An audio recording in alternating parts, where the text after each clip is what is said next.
Mason jars are really affordable. They're $1 or less at your local craft store, or you can also find them at your local dollar store. I tried to make something to fit everyone's style, whether that be rustic, girly, or a little bit more modern. I hope one of these will work for your room, and if you want to learn how to make them, then just keep on watching. Starting off with these rustic mason jars, here's what you will need. 3 mason jars, a foam brush, sandpaper, white paint and the color of your choice, I chose blue, and some flowers. Starting off, just take your white paint and your blue paint or whatever color you chose and mix that together to create the lightest color out of all the 3 mason jars, because you kind of want a little bit of variation. So you're just going to go ahead and remove the lid and then take the paint and apply a nice even layer to the mason jar. It can be streaky, that's totally fine, just make sure there's no like clumps. And also do not forget to paint the rim of the lid.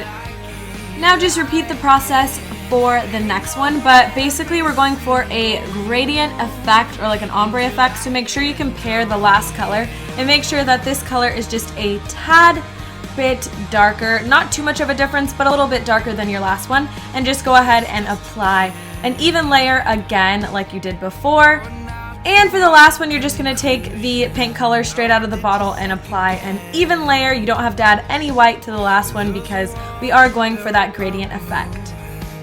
Once you've let the paint dry, you're going to take your sandpaper and you're going to go ahead and just remove some of the paint with the sandpaper, and this is just going to give it a more of a rustic or vintage look. And yeah, just repeat the same process on all of them, removing as much paint as you would like.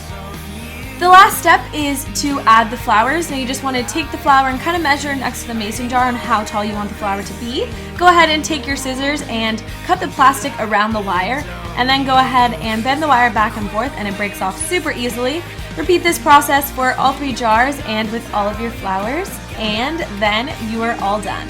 Here's what the finished product looks like. I love the way they look on my new bedside table. Make sure to give this video a thumbs up if you'd like to see an updated room tour. Moving on to this sparkly makeup brush holder, here's what you will need to make this.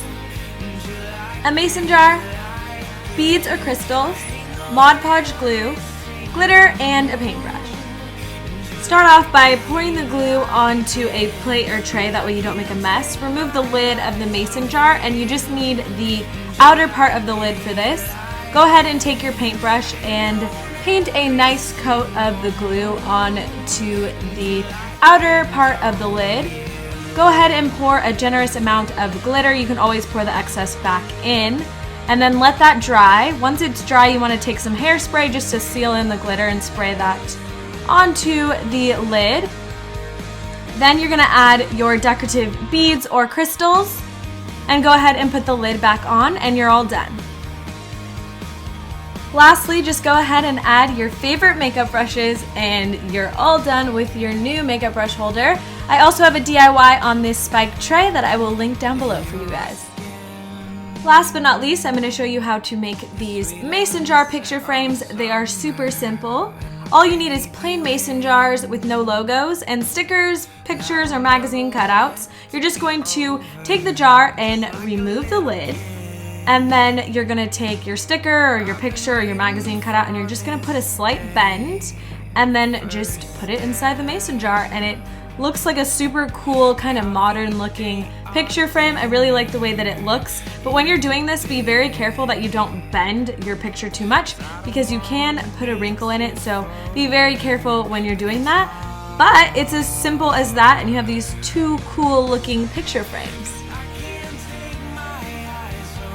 I hope you guys enjoyed this video. If you did, make sure to give it a thumbs up so I know to do more DIY videos.